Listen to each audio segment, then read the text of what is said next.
More than 20 Bakubung Platinum Mine workers have been brought back to surface as labor unions and mine management continue with talks to resolve the standoff.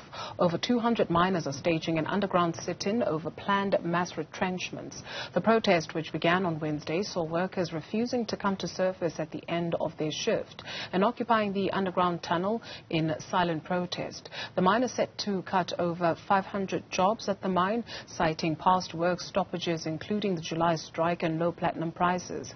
The miners have threatened to stay underground indefinitely until their demands are met.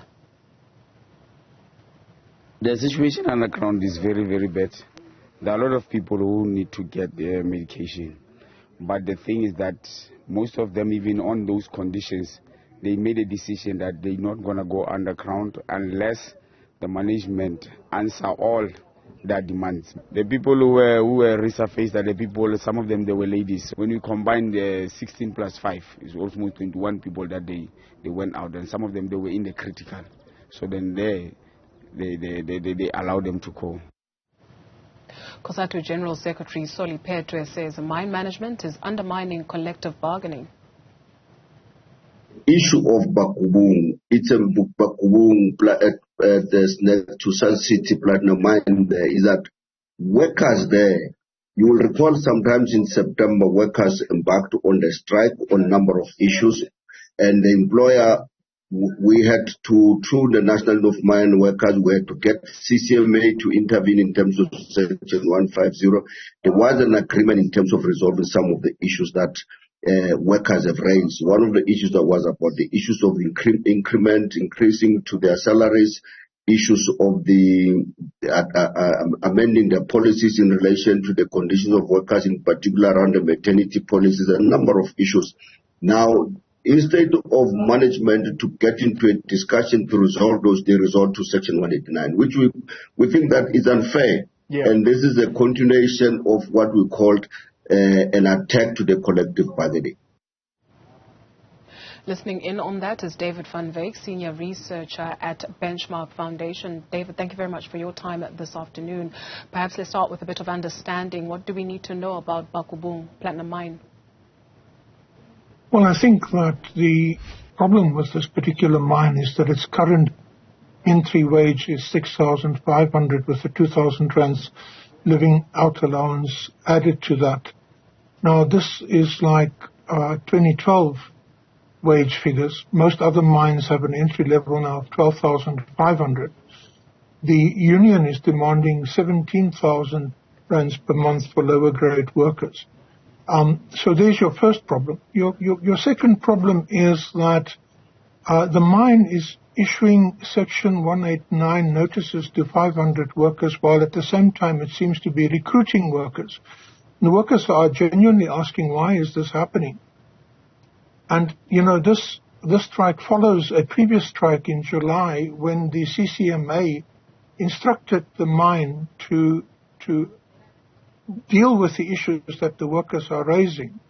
The other issue of great concern is that when women become pregnant on this mine, the workers allege that their jobs are being terminated and they lose their medical aid. Now, this is contrary to the Labor Relations Act of South Africa. You can't terminate someone's job because they are pregnant, you know, especially that they need their income to look after the child that is coming, and also they would need their medical aid to continue. Now, if we look at Wesizwe, the company that owns this mine, the board is largely made up of Chinese nationals, except for one or two people, and it has huge funding from the Chinese Development Bank, as well as from Zhenchuan, the company that owns Wesizwe from China. Now, Chinese investment is good and well. However, they have to adhere to South African labor laws. If they don't adhere to South African labor laws, then that investment is undermining the labor relations in the country, and it's undermining the legislation and so on that we have in place in the country.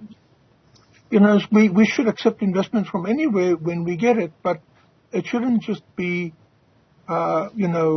investment at all costs, and we just ignore the environment, we ignore labor relations, we ignore the constitution and legislation of this country. That undermines democracy in this country.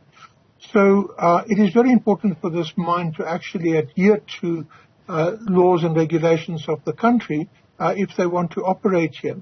Yes, it is true, the platinum price at the moment is very low, and we predicted that the platinum price would be very low in 2007 already. As electric cars become dominant, the demand for platinum is falling because most platinum is used in catalyzers for combustion engines that use petrol and oil. Now, as cars move towards electricity globally, so the demand for platinum is also declining. And so the price of platinum has never recovered since the 2009 stock market crash. However, these mines do mine a bouquet of other minerals as well, and not just platinum. And many of these other minerals, including gold, for example, the prices have gone up and skyrocketed. I mean, the price of gold is an all-time high, and gold would be amongst the minerals mined at this particular mine, along with other PGM group metals, where some of those metals also have very high prices at the moment. David van Wyk, you speak of investment being good for South Africa, yes, but there must be adherence with the country's labor laws. And so at national level, what do we know about what is in place, what structures, if any, are in place to ensure that this happens, that people don't just rely on unions, but at national level, there's intervention that is sound? Well, the Department of Labor and the Department of Mineral Resources and Energy should actually intervene in situations like this, where there is a challenge to whether the mine is in fact adhering to legislation. The Minister of Mining was a former trade unionist. He was a member of NUM, and it's NUM that's leading the strike. Really, he should be intervening in this particular situation to ensure that the labor laws of the country are being adhered to. We are a country that pride ourselves on women's rights. And we can't have companies in this country that fire women when they get pregnant. It's really, really unacceptable. We can't have made all the gains in labor rights for women in mining and so on, and then we have a company that stands out like a sore thumb, according to the allegations, by terminating women's jobs when they become pregnant. That's completely unacceptable. It smacks of apartheid-type management. Then you have laborers, David van Wyk, that rely solely on unions. What has been their impact in this space? And not just talking about today, but when we assess, are we able to measure the impact that unions have had in the mining sector over the years? Well, I think that unions have declined over the last 3 or 4 years very dramatically, with the massive retrenchments in the industry. And so the unions are starting to wake up again, it would seem now, to the situation, because mine workers are being retrenched left, right, and center. Thousands of them are losing their jobs. And we really need to protect jobs in this country more than anything else. We can't say that we're creating jobs while there's massive retrenchments going on. And the government should really step in to protect jobs as well. If the private sector starts retrenching people left, right, and center, there should be government intervention to protect those jobs, because we can't afford to have almost half of our population unemployed. And I'm glad to see that the NUM is leading in this particular strike, because they were a leading union, towards the end of apartheid, that forced the apartheid government to the negotiating table. And so really, it should be a union that protects labor jealously, and we really need to ensure that as a country we don't lose jobs unnecessarily. What should we understand? Maybe let's get into the conditions that mine workers are faced with when they're underground, because we understand that there's another situation that is playing itself out at Gold One Mine, where there is another sit-in. There's a sit-in at Bakubung. How long can mine workers afford to stage such a dangerous protest? How long can they afford to be down there for? What do they eat? Where do they relieve themselves? What do they drink? Well, I think that it's good to hear that some of the workers who are on chronic medicine have come up from underground at the Bakubung situation.